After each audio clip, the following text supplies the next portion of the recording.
Barbados turned into a boxing ring today because both teams were throwing punches one after the other. That electrifying first over, 15 runs, then a collapse in the power play, then a rescue act, and then India finishing at 176 in their 20 overs. Virat Kohli got 76 today. Everyone was wanting a Virat knock. We got that. Axar Patel 47. Shivam Dube contributed with 27. Kher getting 2 wickets for 26 in his 4. We're back at Cricbuzz Live. I'm Saiyami, Kher. I have Zach and Michael with me. I know Zach told me to be cool and enjoy the game, but I could not do that, Zach. You all are experienced veterans, but the wickets that we lost just made my heart go up and down, but thankfully a good rescue act, you think? Oh, that's the pressure of finals, isn't it? Every wicket, every moment in the game is going to bring those emotions out. And how you cope with that, how do you absorb pressure, is going to be the big question. You've seen the brilliance of Quinton de Kock running Axar out as well. You know, that was also a big moment after that partnership. Before that, back-to-back wickets in that over is something which certainly put India under pressure. After that good start, you know, yes. I felt that the start was really good. It was brisk, but then those 2 wickets suddenly put the brakes on. Axar batted brilliantly, I felt. But the total right now, when I'm looking at it, maybe it's just about par. You can't say that, okay, this is going to be a total which is definitely going to put South Africa under pressure. It looks like if a team bats well or builds a partnership, you know, you can put bowlers under pressure. As India recovered nicely, you know, that is also a suggestion of the pitch playing decent enough. If you apply yourself well, if you get in, you can put bowlers under pressure. So I think, yeah, just about par total. But in finals, when you have a total like this, you have enough to put other team under pressure, and these moments which you're talking about where the other team will have to absorb pressure, how they go on doing it is something which we have to wait and see. Well, Michael, Zach is saying it's just about at par. You were talking about you feel this should be a comfortable target. You think the pitch is slow or is slowing down? Yeah, I do. I mean, look at, you know, Maharaj 2 for 23 from his 4. You know, he bowls in the power play as well. So clearly there's a little bit there for the spinner. India have got 3 outstanding spinners. You know, I think South Africa will be not despondent because I think when you give, India have the chance to bat first, they can easily go and get 210, 220. It's pretty much game over. I agree with Zach, it's a par score, and give me a par score in a final. You get a par score in a final, it's more like a 15% over score because of the pressure of the chase. You put into the equation how well South Africa fielded as well. They were outstanding in the field. So, you know, I think if India bowl anything like, I think they'll defend this total. But there's always that Heinrich Klaasen. And this is the kind of pitch that he will like. He'll like the slow nature. He hits spin well. There'll be plenty of spin bowling. I look at, you know, the kind of Bumrah combination to Heinrich Klaasen. He's been out with a bouncer a couple of times. So that's going to be a decent matchup when he comes out there. But I think India will be quietly quite happy with that. But Zach, Virat Kohli and Axar Patel stabilized that heart rate of mine, which was really shooting up very high. That partnership is what has helped India reach this at par score, as you say. A very crucial partnership in the context of the game where the game was at, and we do talk about the pressure of the finals. It can you can really succumb under pressure as a team, as a batting group. But that didn't happen. A tactical move from India working out really well for them. Axar, we've been talking about his advantage of being in the playing 11, being used as a floater in the past as well. Today, another occasion, proving himself. In fact, this is the best innings we've seen him as a floater walking in. But just the hitting. Hitting was so clean. I mean, 4 sixes. Yes. He's done possibly the best job for India at that stage. Took the pressure of Virat. I think he was also feeling that pressure. He could then take his time and then play at the strike rate which he played at in that partnership. That partnership really provided that platform for India to get to this total, which is looking like a decent total. I really like the way that India are using Axar Patel as a batter. I mean, clearly he's a wonderful left-arm spinner, but I think his batting is creating a huge amount of impact, and it's lengthening that order. You know, it's giving it hard, and Shivam Dube to come down the back end. and it certainly allowed Virat just to play. Virat was under no pressure. He could just almost just knock it around. I mean, he got 3 or 4 fours in the first few overs, and then he didn't get another 4 till down the back end because it wasn't really required. It was almost as if Virat was going, all right, actually, you're going, I'll give you the strike. England have tried it with Moeen Ali a few times, this floating batter. I really like it in T20 cricket because it's the last thing you want as a fielding unit. It's almost like a free hit for a player to go out there and just give it a strike, and that there's more strikers to come after. And he really changed the game for India with the way that he went out and batted. Zach, Michael, I've been waiting to say this. Commit the hour, commit the man. King Kohli comes and does it when it's needed.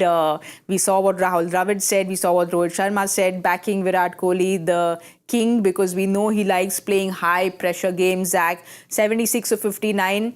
Because of the way Axar played, he got himself in, and then we know how he accelerates towards the end. So strike rate of 128. In today's conditions, considering the wickets that had fallen, the perfect Virat Kohli knock. Well, yes, for sure, because the partnership, Axar was the clear aggressor in that. Having lost 3 wickets, you wanted to just consolidate at that stage. And Virat was just focusing on rotating the strike at that stage and running very hard, which is his strength. So it was just perfect Virat Kohli innings to absorb pressure and get the team to a platform from where they could launch. I think that's why Axar's run out, was such a crucial moment also at that stage in the game. And looking at this innings of Virat, it was a well-timed innings. Maybe 7-8 deliveries he could have done better. Maybe he could have launched it a bit better. But he was the best judge in that middle phase, along with the batters to know. And clearly there will be a discussion from the dugout to the batters in the middle as to what kind of total which they're looking at to get. Maybe 170, 165 is something they were chasing at that stage. But Michael, the big final, Virat's not at the best of the World Cups, and then 3 wickets down, the pressure can't get any bigger, can it? But then clearly he's somebody who just soaks in all that pressure and lets the bat do the talking. Yeah, but I think in this World Cup, if you look at the way that Virat's played, he's almost played the game that he was playing in the IPL, but that was on better wickets. I think, you could argue that old Virat style would have been better suited with the way that the pitches in New York in particular was playing. I thought today he just had better balance. You see some of his dismissals over the last couple of weeks, he's kind of lost his balance, lost his shape. I just think he's such a good timer of a ball. Even when he hits a 6 over long on, he just has a still base. He kind of just swings through. He doesn't really look like he's trying to hit it too hard. And there'll always be people that would question, in the 40s, could he have gone a bit earlier? Did he play for a half century? And then he suddenly, as soon as he gets his 50, he goes 6, 4. Could he have done that a little bit earlier? I guess that's always the great debate. But I always think in a final, if you've got someone that anchors your innings, someone who goes to open the batting and plays conventionally and just kind of rotates the strike, it just allows the other players to have freedom. So you need that glue, particularly in a final. And he's got his team to a good number. I genuinely think that's a good number for South Africa to chase. 3 down, if Virat had got out, India could quite easily have ended up with 140, 150, and I think South Africa would have been clear favourites. Clearly, India didn't try and get the 210 or 200, 210. I guess the assessment out in the middle, because it's slow, there's a bit of spin there. They probably, around the 12, 13 over mark, thought 165, 170. If we get beyond that, we'll be quite happy, and it's exactly what they've got. Zach, like Michael said, they assessed the conditions and batted accordingly. But do you think this Virat knock is going to either be loved a lot or then hated a lot, depending on what the result of the match is? No, I mean, you have to wait for both the teams to bat on the same surface, From here, it's very difficult to judge exactly what the conditions are. Looking at the situation where India was and looking at where they've reached, they'll be very happy. Yes. That's how you got to look at the game. Whether it's enough, not enough, you still got to go out there and execute your bowling plans. You got to be up for the challenge. You know that you have enough that you will stay in the game through and through. It's just about now going out and believing that you're going to win the match from here. It's too early for anyone to look at the hindsight. Yes. Hindsight is the most beautiful thing every time you look at it. But I think looking at where the game was initially and how the partnership was built, you can't really complain about anything. It's funny in India because people always talk about Virat. India won't lose because of Virat's innings now. They're going to lose if they bowl badly and field badly. That is I think there's enough. Yes, that is very, very competitive. Very competitive. The pitch, I mean, we saw Shamsi spin one past the outside edge of Shimandu. It went about that far.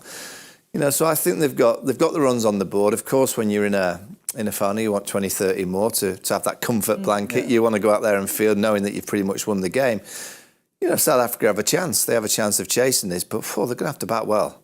And someone like Klaasen's going to have a day out that he hasn't had in this World Cup. So, you know, whatever happens from here on in, I can't challenge Virat Kohli's innings. He's played the innings that was required for India in the situation that India found themselves. There were 3 down in the power play. Yeah. You know, you lose 2 more in, you know, over 7, 8 or 9. It's pretty much game over. So he played the perfect role today for his team. You know, we're talking about the conditions, Michael and Zach. This is what Maharaj had to say after the first innings. He said, "I was just trying to use the surface, use the breeze, and luckily it played off.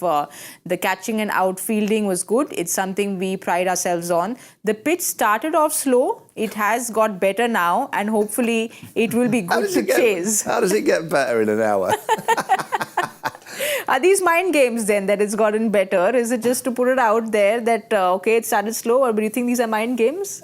No, but I think what he's mentioned about the fielding and the support, you got to give it to South Africa. They were up for the fight. You look at the start, how India started off with that first over and the boundary of Keshav Maharaj's first 2 deliveries in that over. You know, you actually, in the finals, you've seen more often than not, the team which is able to do that continues with that kind of a tempo. But Keshav Maharaj taking those 2 wickets, pulling them back, and it was an even fight. So they were up for the fight. You see Quinton de Kock's brilliance also with that run out. You've seen the last catch of Keshav Maharaj also to finish the innings. They were there, putting bodies on the line right till the last ball. But Michael, do you think the sun beating down is going to get slower the pitch, or do you think it's going to be a even surface? Well, I think it'll get slow. I mean, England's chase here against was it the United States. That was a day game. That pitch got better, but it was the United States bowling attack. India against Afghanistan. When Afghanistan batted second, that pitch definitely slowed up. And India they've got the best bowling attack for these conditions. You know, even on a flat wicket, they've got so many skills, and they've got great change-up with the seamers. They've got 2 left-arm spinners, Kuldeep Yadav. Got wonderful spin bowlers. So I honestly think India should have plenty in terms of skill set. If they have a really bad day out and they field terribly, and Heinrich Klaasen gets going, or Quinny de Kock at the top, of course you can lose a game. But I'm pretty sure India should have enough on that pitch. All right, then, for one final time, we're going to do our guessing game. We didn't do very well in the first innings. So now let's try and redeem ourselves, gentlemen. Michael, do you want to go first? I'm going to say 47. I'm going to go with 43. 43, 47. I am going to go with... I didn't want to be so close to you, but I'll go with 49. A little higher. We'll wait and watch and see if India manage to get those power play wickets. We'll manage to see if Bumrah does what he does, or Quinton de Kock comes out and has a splendid knock. We'll give you all the updates at the 10 over point. So don't forget to join us at the Cricbuzz Combox. We'll see you all there very soon.